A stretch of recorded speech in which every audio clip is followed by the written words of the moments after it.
Okay, so the question is about bridge loans or short-term financing on an investment property. So there are a lot of cases where that makes sense. The short-term loans we're referring to in this context is typically the private loan. So it's going to be high fees, higher interest rate, that kind of thing. But it's also short-term. So let's say you buy a house and you're getting a really good deal because the house has a kitchen ripped out or a bathroom ripped out and it's not considered occupiable. Well, you could finance that with a short-term investor, finish the renovation, and then refinance out of that with a regular lender.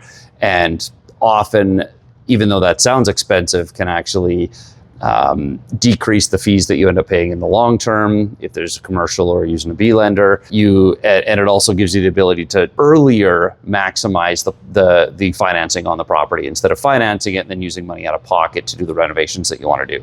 So bridge loan makes sense, number one, because you can't get regular financing. That's your only option, and you work that into your numbers. And in some cases, it can be done it can also be done to close very quickly if that's how you're getting a deal. So if you need to close in 3 or 4 days, can't do that with a bank. Have to do that with a private lender. Most private lenders can't even do it that fast. You have to find a specific one that can do it. So there are a lot of cases where a feed and high interest rate bridge loan or short-term financing can work to close on a property. And I've even seen it where people are considering putting less down payment down through, say, a CMHC to buy a 4-plex or a 6-plex.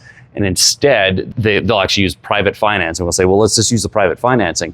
That's going to be cheaper than the CMHC premiums that you're going to end up paying because you're going to be able to, in the short term, get a higher end value of your mortgage without having to pay a premium. So there's a lot of different scenarios where short-term financing, just because the interest rate's high and there's fees attached, doesn't mean it actually can't make more sense than paying, leaving more invested in the property long term, or in some case paying fees that you otherwise wouldn't have to pay on the whole mortgage.